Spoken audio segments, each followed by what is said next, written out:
नमस्कार, आप देख रहे हैं खबरदार। मैं हूं आपके साथ चित्रा त्रिपाठी।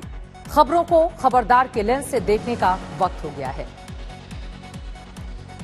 आज खबरदार में हम रूस की क्राइम फाइल्स का पार्ट 2 लेकर आए हैं। दुनिया के तमाम देशों ने आरोप लगाया है कि बूचा में हुए नरसंहार को एक इवेंट की तरह प्लान किया गया था और इस इवेंट का ग्राउंड मैनेजर था एक लेफ्टिनेंट कर्नल, जिसे कट्टर विचारों वाले चर्च का आशीर्वाद मिला हुआ था।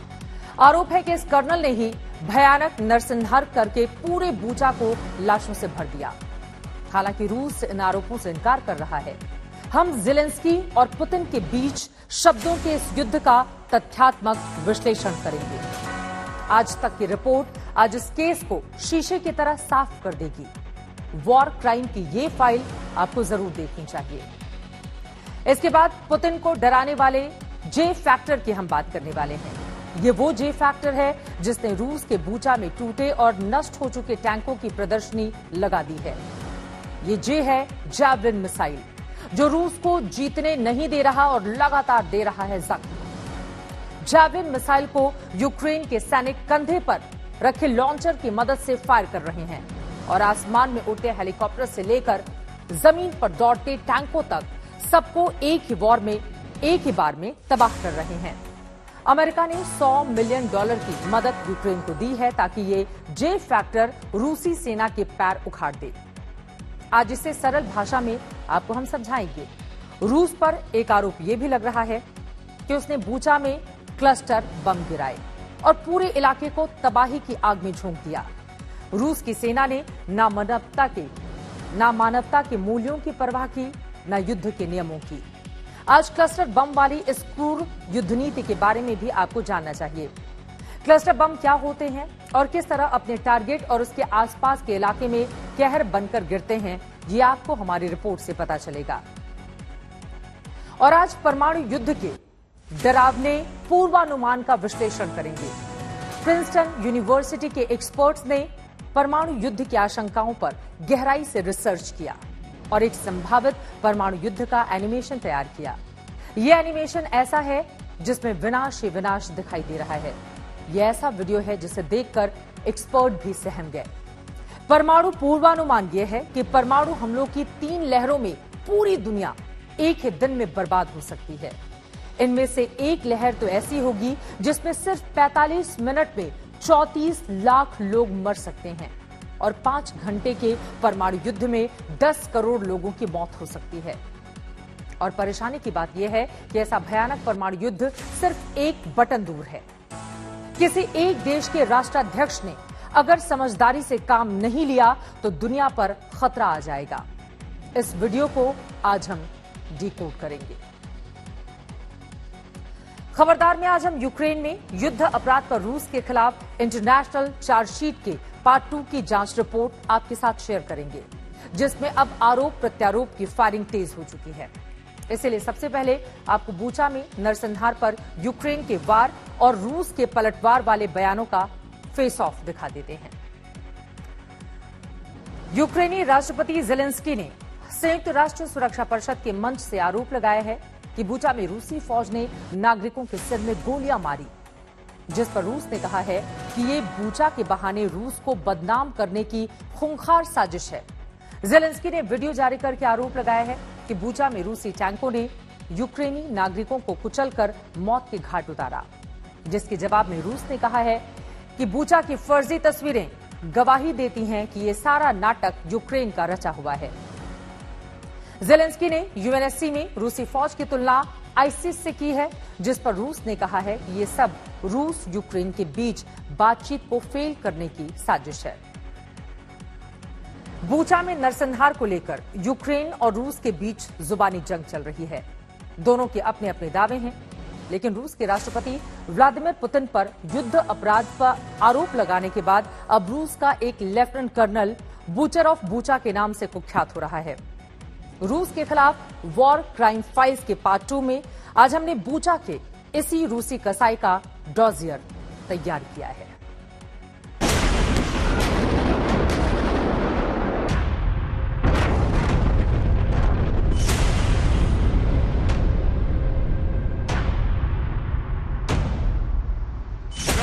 military searched for and purposefully killed anyone who served our country. They shot and killed women outside their houses when they just tried to call someone who is alive. They killed entire families, adults and children, and they tried to burn the bodies.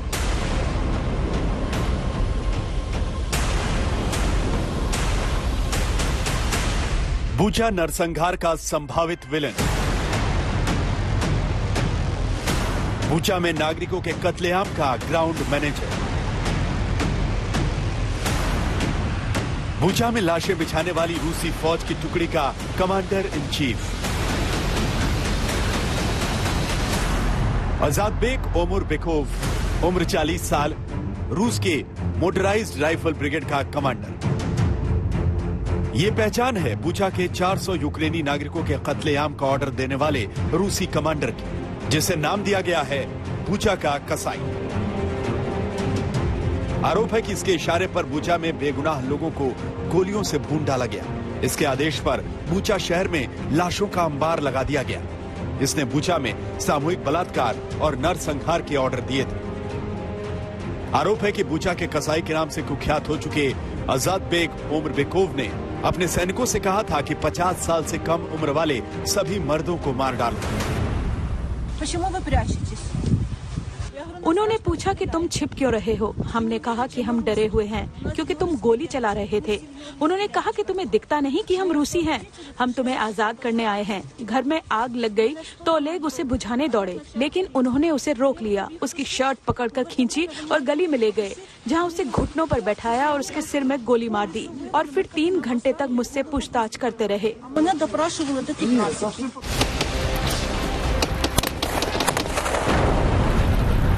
Bucha के चप्पे चप्पे को यूक्रेनी नागरिकों के खून से भर देने वाले रूसी कमांडर ओमुरबेकोव को 2014 में पुतिन सरकार ने मेडल ऑफ आउटस्टैंडिंग सर्विस से नवाजा था,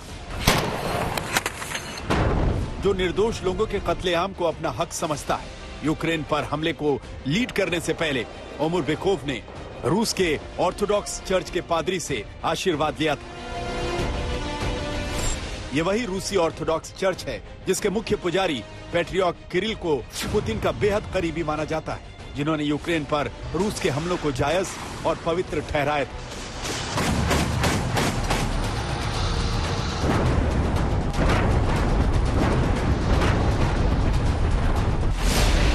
और जिसका आशीर्वाद लेकर ही रूसी कमांडर ओमुरबेकोव ने बूचा को निर्दोष नागरिकों की कब्रगाह बना दिया। दावा यह भी है कि बूचा में बेगुनाह लोगों पर गोली चलवाने के बाद ओमुरबेकोव ने परिजनों को लाशें दफनाने के लिए सिर्फ 20 मिनट का वक्त दिया था, जिसके सबूत अभी भी बूचा की गलियों में बिखरे पड़े हैं, जिसका चश्मदीद गवाह है आज तक। हम लोग इस समय बूचा में हैं और बूचा में इस समय ये आर्मी के कमांडोज का एक ऑपरेशन चल रहा है। यहाँ पर जैसा आप आसपास भी देख सकते हैं, हमारे हर ओर यूक्रेन सेना के कमांडोज तैनात हैं, क्योंकि यहाँ पर इनको जानकारी मिली है कि कुछ सस्पेक्ट लोग यहाँ पर देखे गए हैं। हर लेन को अभी खाली कराया जा रहा है और ये देखा जा रहा है कि यहाँ पर कौन ऐसे लोग हैं। क्या ये रूस के जासूस हैं या फिर स्लावा उक्रेना? Sir, what is happening? What operation is happening? Там танк спрятался, один русский.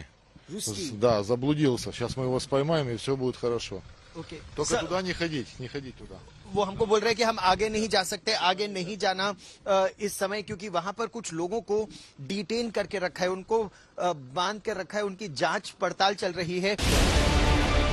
Bucha में नरसंहार की जो तस्वीरें सामने आ रही हैं, वो रूस के खिलाफ वॉर क्राइम के केस को मजबूत बना रही। ये ड्रोन फुटेज बूचा शहर की है, जहां एक साइकिल सवार सड़क से जा रहा है। वीडियो में रूसी मिलिट्री व्हीकल्स भी देखे जा सकते हैं।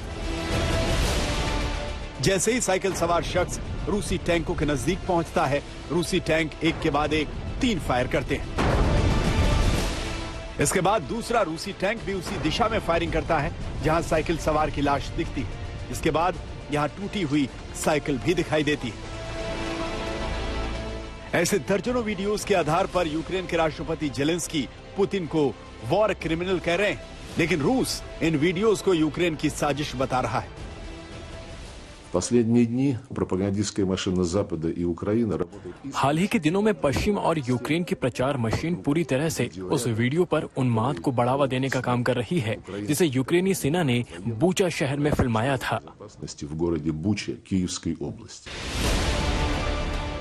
बुचा में नरसंहार पर हर सबूत से रूस पल्ला झाड़ रहा है, लेकिन रूस की तरफ से अभी कोई ऐसा सबूत नहीं दिया गया है जो उसे बुचा में क्लीन चिट देता, जबकि बुचा में रूस के वॉर क्राइम की गवाह देने वाले सबूत लगातार सामने आ रहे हैं।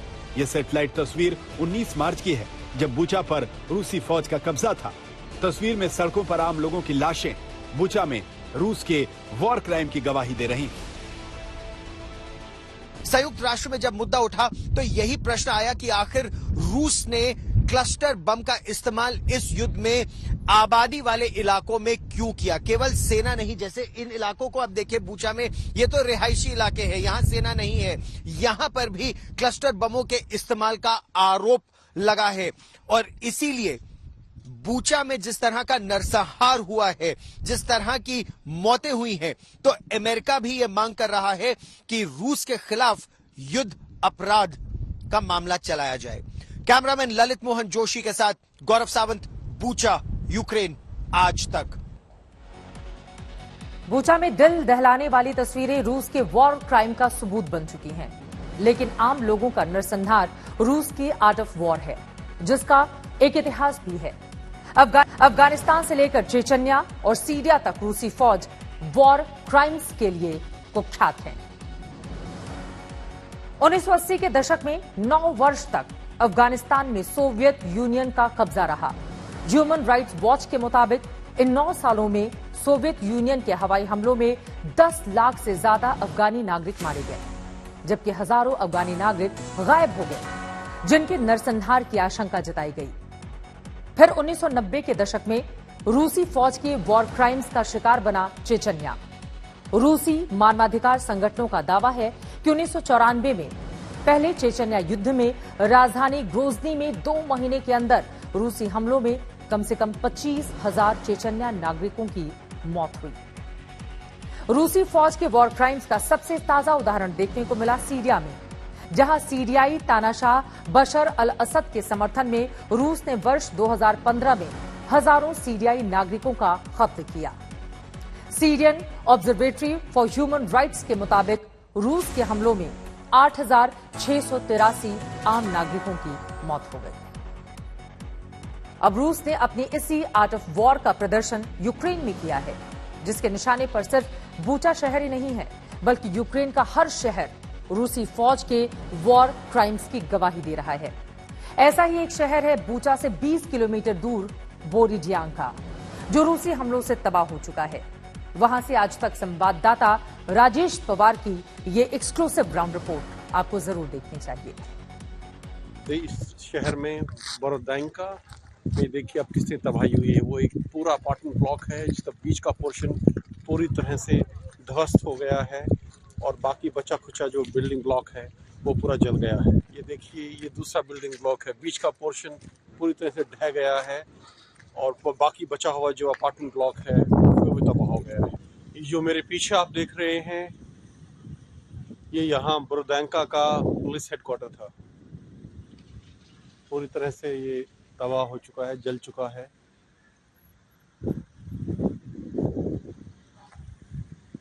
ये पुलिस कार है, पेट्रोल कार।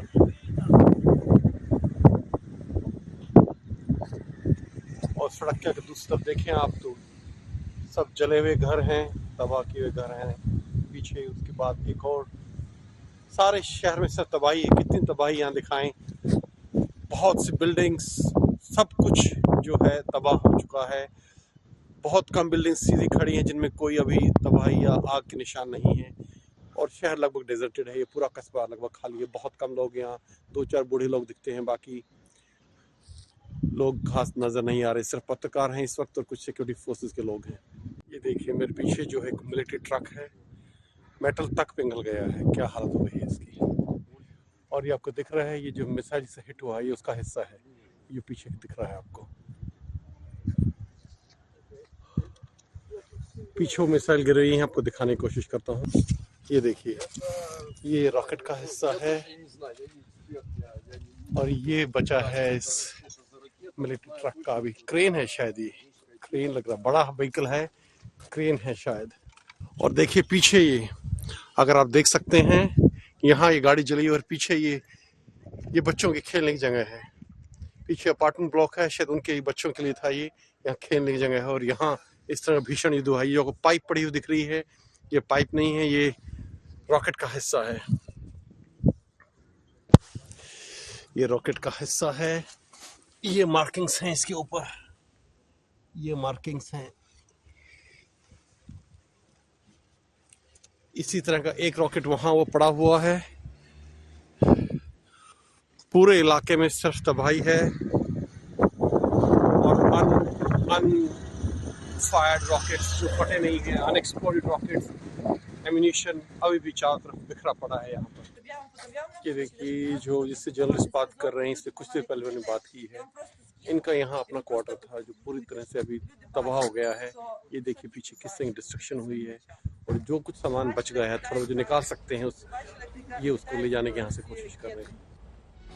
राजेश पवार की ये रिपोर्ट आप देख रहे थे। बूचा में नरसंहार के लिए वहीं अमेरिकी राष्ट्रपति बाइडेन सीधे तौर पर पुतिन को वॉर क्रिमिनल कह चुके हैं और पुतिन के खिलाफ इंटरनेशनल कोर्ट ऑफ जस्टिस में केस करने की तैयारी कर रहे हैं।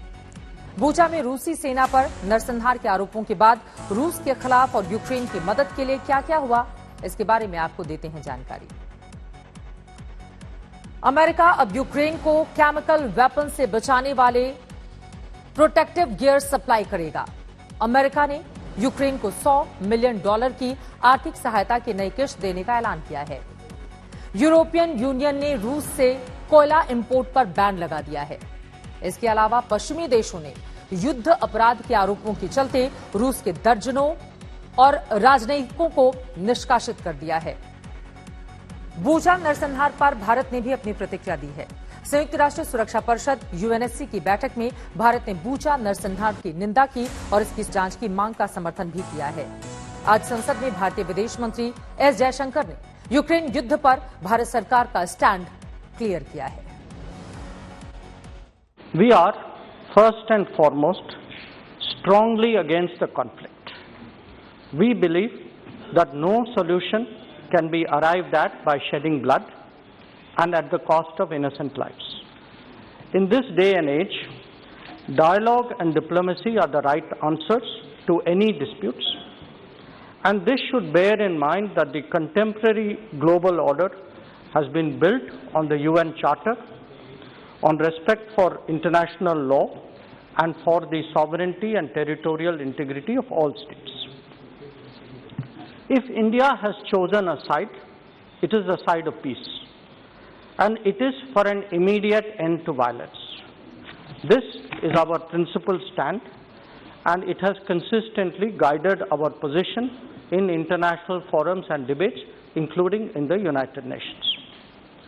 Sir, many honorable members brought up the incident, the happenings in Bucha, and I want to say that we are deeply disturbed by the reports. We strongly condemn the killings which have taken place there. This is an extremely serious matter, and we support the call for an independent investigation. 42 दिन हो गए, लेकिन एक बार भी ऐसा नहीं लगा कि रूस यूक्रेन को पूरी तरह हराने की स्थिति में है। जब भी लगता है कि रूस हवाई हमले करके यूक्रेन को बर्बाद कर रहा है, तभी यूक्रेन ऐसा पलटवार करता है कि रूस के होश उड़ जाते हैं। एक वक्त यूक्रेन युद्ध के दौरान रूस से खबर आई थी कि रूसी सेना का 64 किलोमीटर लंबा काफिला कीव पर कब्जा करने के लिए जा रहा है, और यह भी कहा गया कि जो भी उसे रोकेगा उसे तबाह कर दिया जाएगा। पहले सैटेलाइट तस्वीरें आई जिसमें सड़क पर टैंकों की लंबी कतार दिखी। उसके बाद रूस की सेना के काफिले के वीडियो आने शुरू हुए, जिसमें एक के बाद एक कई टैंक हमले के लिए तैयार दिखे। टैंकों को देखकर ऐसा लगा जैसे यूक्रेन की तबाही को अब कोई रोक नहीं पाएगा, लेकिन उसके बाद कुछ ऐसा हुआ जिसकी रूस की सेना को भी जरा भी भनक नहीं रही होगी। हमने और आपने वो तस्वीरें देखी जिसमें रूस के कई टैंक बर्बाद टूटे फूटे सड़कों पर नजर आए। खार्किव, इरपिन, बूचा, चर्निहाइव, ये वो इलाके थे जहां सड़कों पर रूस के तबाह टैंकों की प्रदर्शनी लगी थी। सब हैरान थे कि ऐसा कैसे हुआ। इसका जवाब है जैवलिन मिसाइल। रूस के हर टैंक की तबाही के पीछे है जैवलिन। रूस की सेना पर सबसे घातक हथियार साबित हुआ है जैवलिन। जैवलिन मिसाइल से ही यूक्रेन ने रूस के बड़े बड़े टैंकों और बख्तरबंद गाड़ियों को ढूंढ ढूंढ कर मारा है। यही वजह है कि रूस की सेना को पीछे हटना पड़ा, क्योंकि यूक्रेन की जैवलिन मिसाइल का हमला रूस की सेना की सबसे बड़ी मुसीबत साबित हुआ। यूक्रेनी सेना का यही जे फैक्टर पुतिन की मुसीबत बना। दरअसल जैवलिन मिसाइल कोई भी सैनिक अपने कंधे पर रखकर उसके लॉन्चर से फायर कर सकता है, यानी ये एक पोर्टेबल मिसाइल सिस्टम है। दूसरी खास बात यह है कि javelin missile fire and forget style में चलती है, यानी कि एक बार टारगेट सेट करके इसे फायर किया गया तो इस बात की चिंता करने की जरूरत नहीं है कि हमला हुआ या नहीं। ये मिसाइल अपने टारगेट को खुद ही ट्रैक करती है, फिर चाहे टारगेट मूविंग ही क्यों ना हो। जैवलिन मिसाइल फायर होने के 3 से 6 सेकंड में अपने टारगेट को तबाह कर देती है, यानी दुश्मन को सोचने का भी समय नहीं मिलता। ये मिसाइल टैंक के ऊपरी हिस्से पर हमला करता है, जिससे टैंक की गन पहले ही बर्बाद होती है। टैंक की गन बर्बाद होने के बाद टैंक तबाह माना जाता है, क्योंकि उसी से गोले निकलते हैं। इस मिसाइल की एक खास बात यह भी है कि जिस टारगेट पर हमला करने के लिए ये मिसाइल फायर की गई होती है, ये केवल उसी पर वार करती है। ये मिसाइल रास्ते में आने वाली किसी भी अन्य गाड़ियों या बाधाओं को बचाते हुए चलती हुई चली जाती है। अब आने वाले समय में अगर रूस यूक्रेन पर और बड़े हमले की योजना बना रहा है तो उसके लिए सबसे बड़ी चुनौती यही जैवलिन मिसाइल होने वाली है, क्योंकि अमेरिका एक बार फिर जैवलिन मिसाइल की बड़ी खेप यूक्रेन को देने जा रहा है।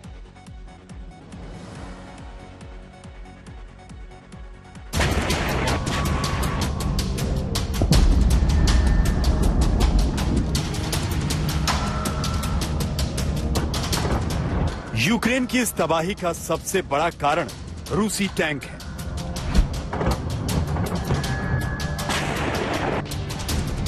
यूक्रेनी शहरों के टूटे फूटे मकानों की वजह ये रूसी टैंक ही थे।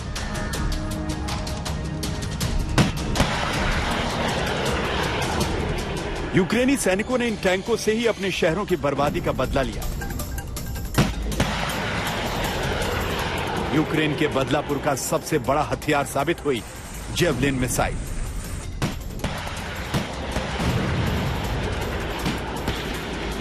डोनेस्क में भी यूक्रेनी सेना रूस के टैंकों को इन्हीं मिसाइलों के दम पर भगा रही है।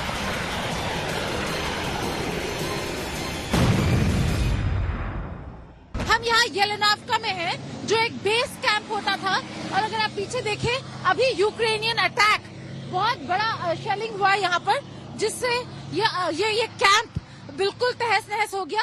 आग अभी भी जल रहा है। यहाँ पे बहुत सारे tanks, armoured vehicles, artillery carriers रखे हुए थे, तो बहुत इंपॉर्टेंट स्टेशन था। और यहाँ पर अब जितने भी फोर्सेस हैं वो पीछे हट गए थे पहले देखने के लिए कि जा सकते हैं या नहीं, और अब देखिए भाग भाग के जा रहे हैं। जितने भी टैंक्स और आर्मर्ड व्हीकल्स को रिट्रीव कर सकते हैं उनको रिट्रीव करके बाहर ले जाया जा रहा है। देखिए बाहर ले जाया जा रहा है। तो मेजर अटैक हो गया है यहाँ येलेनावका में। यूक्रेनी सैनिकों ने जेवलिन मिसाइल की ताकत से ही यूक्रेनी शहरों को रूसी टैंकों की कब्रगाह बना दिया। I realized that Ukrainians were not strong in the air. But same time, I can say that we were very strong against their tanks by javelins and by NLAWs, which is really helpful. But Ukraine needs something strong to defend its own airspace.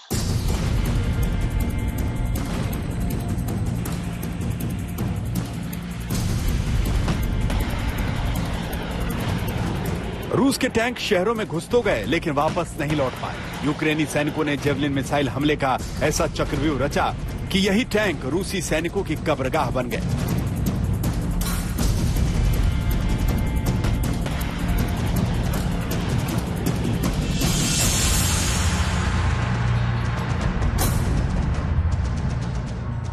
ये रूस की सेना का एक T-72 main battle tank है। इसको आपको पता कैसे चलता है ये रूस की सेना का टैंक है? रूस की सेना के ज्यादातर गाड़ियों में ये वी का साइन, वी या Z2 साइन उनकी गाड़ियों में अधिकतर रहे हैं। ये T-72 या T-72 मेन बैटल टैंक भारतीय सेना भी इसका इस्तेमाल करती है और ये उसकी मेन गन 125 मिलीमीटर की उसकी मेन जो तोप है, जो गन है उस टैंक की, ये ध्वस्त होकर अलग गिरी हुई है और ये दिखाता है कि कितना भीषण इस टैंक पर आक्रमण रहा इरपिन और बूचा के इस इलाके में। ये वी का साइन आप एक तरफ और भी देख सकते हैं और ये टैंक का कुछ और सामान रूस की सेना का यहाँ पर। इस टैंक को ध्वस्त करने के लिए यूक्रेन की सेना के अधिकारियों के मुताबिक एक एंटी टैंक गाइडेड मिसाइल का इस्तेमाल किया गया था और बिल्कुल अचूक उस जैवलिन ATGM का निशाना था जिसने इस टैंक को निशाना बनाया। और इस तरह के कई टैंक इस सड़क पर जो बूचा के रास्ते पर है, ऐसे कई टैंक ध्वस्त हुए हैं। दोनों ही देशों के टैंक काफी ध्वस्त हुए हैं। उसमें रूस की सेना के अधिकतर T-72 टैंक T-72s हैं और यूक्रेन की सेना के T-64 अपग्रेडेड टैंक्स हैं। भीषण टैंक बैटल्स भी हुई है इस क्षेत्र में और एंटी टैंक गाइडेड मिसाइल्स का इस्तेमाल भी काफी हुआ है। लेकिन अब बड़ी संख्या में यूक्रेन की सेना ने इस पूरे एरिया में अपना पूरा कंट्रोल कर लिया है और रूस की सेना खासा पीछे हटी है।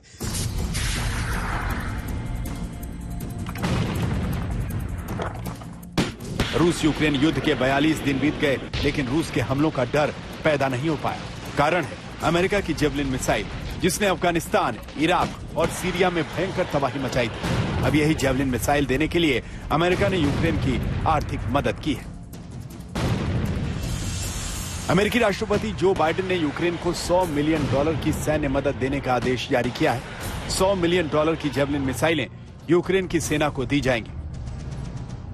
अमेरिका और नेटो रूस से सीधी लड़ाई लड़ना नहीं चाहते, लेकिन वो यूक्रेन को हथियार देकर यूक्रेन को मजबूत बना रहे हैं। ये जो मेरे पीछे आप वी साइन देख रहे हैं, ये रूस की सेना के टैंक्स के यही निशान है और बूचा के पास ध्वस्त इस तरह के कई टैंक इस कहानी को बताते हैं कि किस तरह से यूक्रेन की सेना ने रूस के सामने कमजोर होने के बावजूद javelin anti tank guided missile या एनलो मिसाइल का इस्तेमाल करके रूस के टैंकों और बख्तरबंद गाड़ियों को ध्वस्त कर दिया। इस तरह की ATGM जैवलिन का यूक्रेन के युद्ध में बहुत बड़ा योगदान रहा है, न केवल यहां बूचा में बल्कि अगर आप इरपिन की बात करें या फिर बात करें अन्य क्षेत्रों की, कीव के दूसरे छोर की, हर जगह अमेरिका में निर्मित इन मिसाइलों ने रूस के आर्मर एडवांस को पूरी तरह से रोक दिया।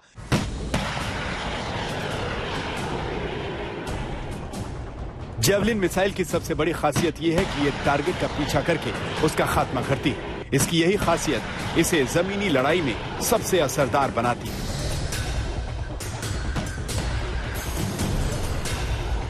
जेवलिन अमेरिका में बनी हुई एक एंटी टैंक मिसाइल है। यह मिसाइल वजन में हल्की होने की वजह से कंधे पर रखकर चलाई जाती है। इसके मिसाइल लॉन्चर का वजन 11 से लेकर 24 किलोग्राम तक होता है। इस लॉन्चर में डे नाइट विजन भी होता है। मिसाइल की लंबाई 108.1 सेंटीमीटर होती है। ये 14 सेकंड में 2000 मीटर दूर टारगेट को भेज सकती है। ये मिसाइल अपने टारगेट को नष्ट करने के लिए इंफ्रारेड तकनीक का इस्तेमाल करती है। इस मिसाइल से दो तरह से फायर किए जाते हैं, एक ऊपर की दिशा में और दूसरा सीधी दिशा में। जेवलिन मिसाइलों से दो तरह के हमले किए जाते हैं। पहला है किसी ड्रोन या कम ऊंचाई वाले लड़ाकू विमान को मार गिराने के लिए और दूसरा है जमीनी लड़ाई में टैंक या बख्तरबंद गाड़ियों पर सीधा निशाना लगाकर।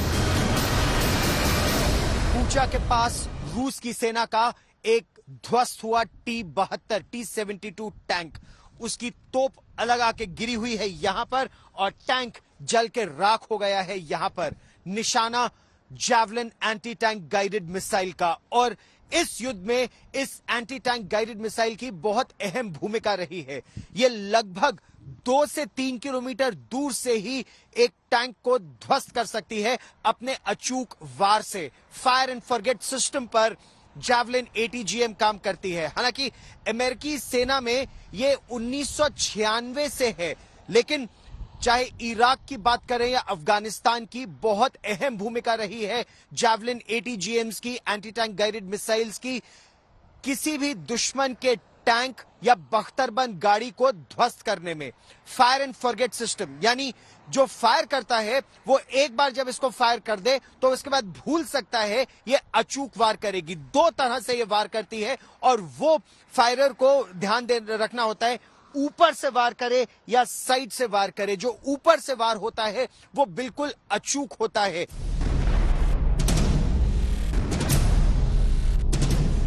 जेवलिन मिसाइल का यूक्रेन युद्ध में सबसे बढ़िया इस्तेमाल हो रहा है। दरअसल सीधी लड़ाई में रूस से जीतना यूक्रेन के लिए मुश्किल था, इसीलिए जेवलिन मिसाइल का इस्तेमाल यूक्रेनी सैनिक गोरिल्ला युद्ध लड़ने के लिए कर रहे हैं। जेवलिन मिसाइल रूस के लिए काल बन गई।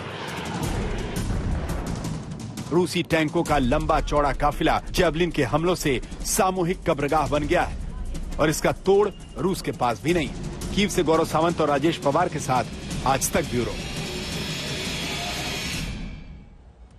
जेवलिन जो काल बन गया है रूस के लिए और इसी वजह से रूस की सेना को समझ में नहीं आ रहा कि वो करे तो करे क्या। एक बार फिर से इसके बारे में जानकारी आपको दे देते हैं। यूक्रेन की पावर बन चुका है जे, यानी कि जेवलिन मिसाइल कंधे पर रखकर आराम से फायर किया जा सकता है। खुद से टारगेट ट्रैकिंग करता है, यानी कि एक बार टारगेट खुद से वो ट्रैक कर लेता है। चलते टैंक पर भी हमला करता है। ये अपने टारगेट को ट्रैक करते हुए चलते हुए टैंक पर यह हमला कर देता है। 3 से 6 सेकंड में वार करता है और इसी वजह से अलग अलग तस्वीरें जिस तरह की रूस की टैंकों की सामने आ रही हैं उससे आप समझ सकते हैं। यहां पर हम आपको समय और दूरी बता रहे हैं कि किस तरह से तेजी से ये आगे जाता है और एक बार अगर निशाना साध लेता है तो फिर वो खुद से चीजों को तबाह करने का पूरा दमखम रखता है। टैंक के ऊपरी हिस्से पर भी यह अटैक कर देता है। जो टारगेट नहीं उस पर हमला नहीं करता, ये इसकी सबसे बड़ी खासियत है। रूस ने बूचा में जो तबाही मचाई है उससे पूरी दुनिया सन्न है। युद्ध अपराध के अगर पैमाने तय होते हैं तो बूचा में जो हुआ वो सबसे निकृष्ट श्रेणी का युद्ध अपराध होता। बूचा में मिल रही सामूहिक कब्रें, सड़कों पर इधर उधर पड़ी हुई आम नागरिकों की लाशें पुतिन के सैनिकों की बर्बरता दिखाती है। बूचा के बारे में अब रूस पर एक नया आरोप लगा है कि बूचा में नरसंहार के लिए उसने क्लस्टर बमों का इस्तेमाल किया है। रूस ये कबूल करता आया है कि वो यूक्रेन के साथ युद्ध में क्लस्टर बमों का इस्तेमाल कर रहा है। संयुक्त राष्ट्र ने इस बात को माना है कि रूस ने यूक्रेन पर करीब 24 क्लस्टर बम गिराए हैं। गैर परमाणु बमों में क्लस्टर बम सबसे ज्यादा घातक माने जाते हैं। क्लस्टर बम को आप इस तरह से समझ सकते हैं कि एक क्लस्टर बम के अंदर कई बम होते हैं, यानी जब किसी जगह को पूरी तरह से बर्बाद करना हो, पूरे इलाके को तबाह करना हो तो क्लस्टर बम का इस्तेमाल किया जाता है, क्योंकि क्लस्टर बम एक बम में मौजूद बमों की खेप एक साथ गिरती है जिससे पूरा इलाका तबाह हो जाता है और इसमें इस बात की भी परवाह नहीं की जाती कि वहां किसी निर्दोष व्यक्ति की जान जा सकती है। एक क्लस्टर बम के अंदर कई बम होते हैं जिससे टारगेट पर हमला करना होता है। उससे कुछ ऊंचाई पर इस क्लस्टर बम से कई बम निकलकर हवा में फैल जाते हैं। फिर जिस तरह से बारिश होती है ठीक उसी तरह से टारगेट और उसके आसपास बड़े क्षेत्र में बमों की बारिश होती है, जिससे दुश्मन के बचने की उम्मीद नहीं रहती। पिछले कुछ दिनों में रूस जिस तरह से परमाणु हमले की धमकी दे रहा है उसे देखकर परमाणु युद्ध की आशंका बढ़ गई है। रूस पिछले कई वर्षों से अमेरिका और नाटो देशों को जवाब देना चाहता था। आपको जानकर आश्चर्य होगा कि अमेरिका की एक यूनिवर्सिटी ने आज से 3 साल पहले रूस, अमेरिका और नाटो देशों के बीच परमाणु हमले की भविष्यवाणी की थी।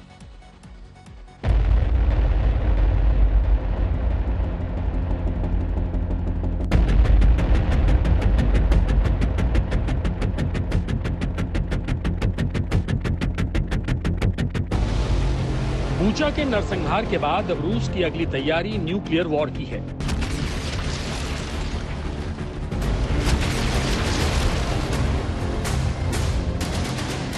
ये तय है कि इस युद्ध में परमाणु हमला हुआ तो पहली न्यूक्लियर मिसाइल रूस की तरफ से लॉन्च की जाएगी। ये बात युद्ध में पुतिन की आक्रामक छवि से नहीं, बल्कि अमेरिका और नेटो के खिलाफ वर्षों से दबी पुतिन की प्रतिशोध की आग से तय होने वाली है।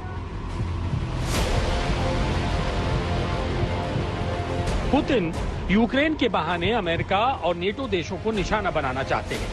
ये बात 2019 में अमेरिका की प्रिंसटन यूनिवर्सिटी ने अपनी रिसर्च में कही थी, जो आज सही होती दिखाई दे रही है। ये परमाणु हमला कैसे होगा और इसमें किस किस देश के कितने लोग मारे जाएंगे, ये सब एक एनिमेटेड वीडियो की मदद से प्रिंसटन यूनिवर्सिटी के विश्लेषकों ने बताया है। ये एक डरावना परमाणु पूर्वानुमान है। इसमें रूस की तरफ से पहला परमाणु हमला यूरोप पर किया जाएगा।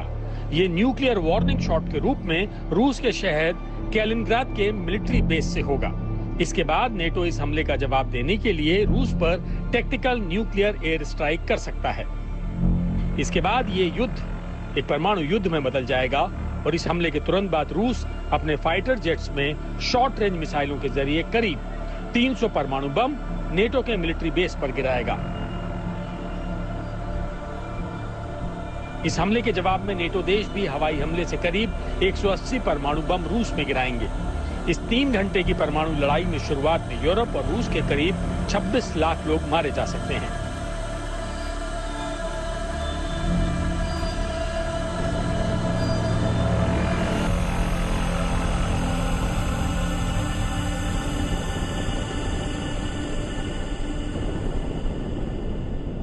I think that what we've seen Russia doing, where President Putin threatened consequences the like of which you have never seen in your history, he said. Yeah. This is part of the script of the nuclear aid. It goes all the way back to President Truman and the use of atomic bombs against Japan, where he said in 1945, there will be a reign of ruin like you have never seen before. So nuclear weapon states say this because they can, because they have nuclear weapons. And Princeton university के मुताबिक 26 लाख लोगों की मौत के बाद भी ये परमाणु युद्ध यहीं खत्म नहीं होगा। यूरोप की बर्बादी के बाद अगला हमला रूस की तरफ किया जाएगा। इस हमले में अमेरिका जमीन और समंदर में मौजूद सबमरीन से एक साथ 600 परमाणु बम से रूस पर हमला करेगा। अपनी तरफ आते हुए परमाणु हमले का जवाब देने के लिए रूस भी बड़ी संख्या में अमेरिका के शहरों पर हमला करेगा। यह हमला रूस के सैन्य अड्डों, मोबाइल सैन्य वाहनों और सबमरीन से किया जाएगा। परमाणु युद्ध के सिर्फ 45 मिनट के इस दूसरे फेज में दोनों देशों के करीब 34 लाख लोग तुरंत मारे जाएंगे।